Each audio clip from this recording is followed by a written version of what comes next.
Welcome to Burning Books. I'm Caleb, and I want to help you love video games even more. Some people express their love of video games by making videos like I'm doing here.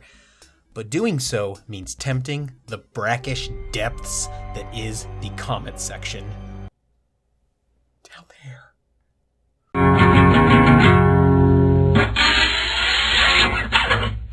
I was recently asked by a viewer to do a video about mean YouTube comments, so here I am. And at the end of this video, I'll give you a couple of easy tips for handling mean comments. So it's generally known that the comment section of YouTube videos can be a terrible place. It's a scrolling cesspool of hatred and vitriol. But why? Why are online comment sections so rife with hatred? Well, it's easy to say people are just being trolls. But there's more than that. Now, I'm no psychologist, but I do read a lot and I've learned a few things, so consider this video your discount lesson from an uncredentialed guy who plays lots of video games. So pretty much a doctor, right? This video has two parts. One, why might people leave a comment in the first place? And two, why are those comments often mean? People leave comments for a variety of reasons. A video may challenge beliefs that the commenter feels they need to defend. The commenter may genuinely want to contribute to the conversation. The commenter may love that rush that comes when an opinion is voiced. Or, as this Reddit user claims, a commenter may want to bury old comments so future employers have a harder time uncovering his immature past. You know, I respect that. Congratulations on your new life of maturity. Rubber dong. The urge to post a YouTube comment doesn't have universal motivation, and that's the lesson with this part of the video. It's simply that. You can try to rationalize why someone left a comment, a good comment or a bad comment, but you shouldn't have to bear that burden. We as video creators would all feel better if we first accepted that we will never be able to control why people leave YouTube comments. Or can we? I don't know. Leave a comment below and tell me. Let's further explore this idea by way of a user experience concept from Steve Krug called the Reservoir of Goodwill. Imagine you own a website that sells coffee beans. Your job as the website designer is to get the visitor to purchase coffee beans as easily as possible. A visitor to your website will proceed toward that coffee bean purchase as long as the process doesn't get too difficult or too frustrating. If it does get too difficult or frustrating, they may leave your coffee bean site and instead go to your rival's website, who is of course that dumb jerk Todd who runs the website Been There, Done That. It's not even a good pun, Todd. But people, your potential customers who visit your website are idiosyncratic, and they come to your coffee website with unique baggage. Maybe they had a bad day. Maybe they are running late for something. Maybe they are Todd looking for competitive insight. Well, here's some insight, Todd. Don't claim your coffee store is unique, but name it after a phrase that literally means not unique. Sorry. Every user comes to your website with a certain amount of goodwill, a reservoir of it, if you will. As a user navigates your website, the reservoir can either deplete or fill. If your page loads too slowly, that depletes the reservoir. If the item the customer wants is right there on the landing page and easy to add to their cart, the reservoir may fill up a bit. But if that reservoir of goodwill drains completely, the visitor leaves and you've lost a customer. Posting a video on YouTube is similar. Video creators can't change the layout of YouTube, but we can provide a good video experience so the user buys our coffee beans. Or coffee beans meaning, in this case, whatever your goal is. Likely to get users to watch until the end of the video, or getting users to click the like button, or getting users to buy a product that you're selling, something like that. But things are complicated with video because the volume of the reservoir is particularly volatile. So what do I mean by that? Well, when you have a coffee bean selling website, you can be pretty sure you know what the user wants. They probably want to buy coffee beans. Your job is to help them do that singular task. But with a video, the viewer often doesn't know what they want. They have a search query and they see your title and they see your thumbnail, but that's it. And if they've never seen one of your videos before, then they know even less of what to expect. And if my channel is anything like anyone else's channel, the vast majority of viewers are not subscribers, meaning this is probably the first video they've seen from me.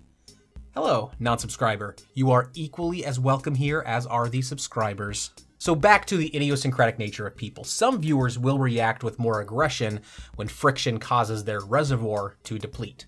If I gave advice to someone during the day and that person reacted positively, I may be more inclined to leave a comment later in the evening on a video because I'm primed to believe that my words are good.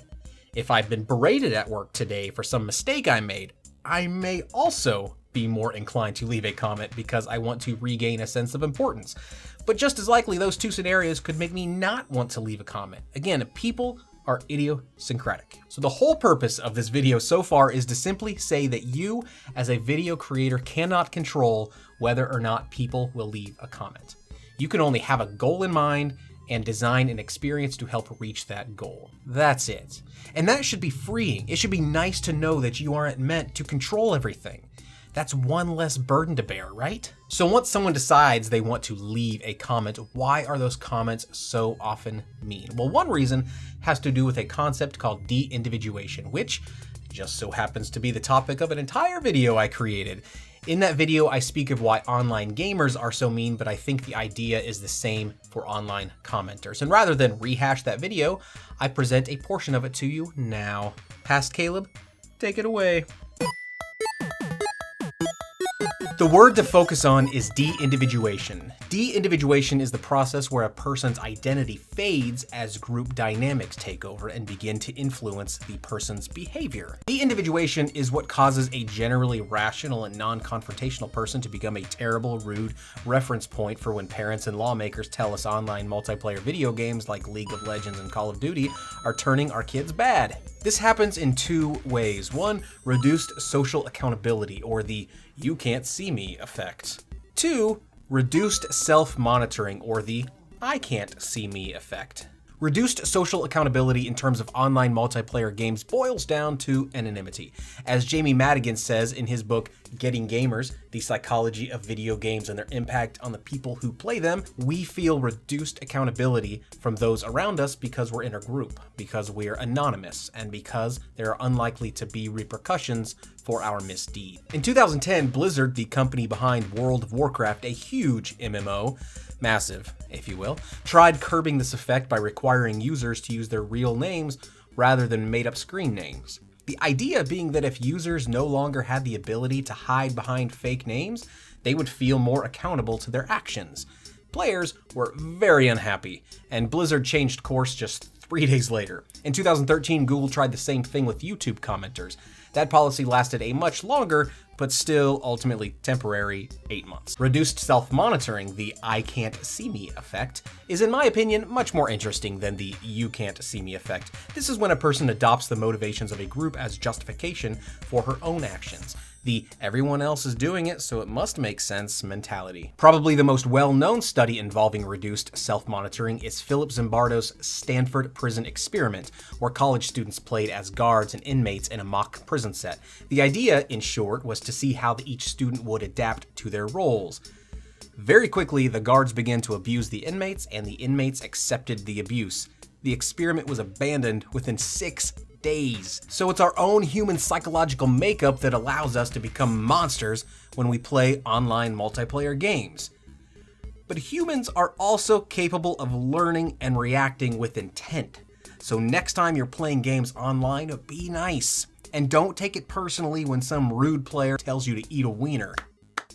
Thank you, Past Caleb.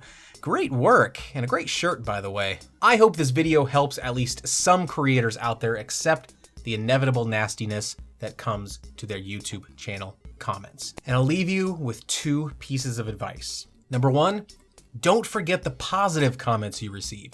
Negative comments hurt, right? Well, positive comments should then make you feel great. Don't just let the negative comments occupy your mind all day. That's toxic. Allow the positive comments to take their place. Keep a list of them in your pocket if you need to. If you're ever feeling bad, just read a list of all the nice things people have said. And if nobody ever says nice things about your videos on your channel, hey, let me know. I'll check out one of your videos and I will find something nice to say about it. That's my promise to you. Tip number 2, do not hesitate to use the block function. It's incredibly empowering. It's like giving the middle finger to someone who has wronged you. It's your channel, it's your space. You have the right to remove people from it. This isn't a free speech thing, all right? Your YouTube channel is not a government-sanctioned channel, probably, so I think you're okay with removing comments. Tell me, how do you deal with negative comments in your videos? Tell me in the comments below. And until next time, I've been Caleb J. Ross, and I will be even after next time. Because I said until next time. Anyway, yeah, you get it. You get it.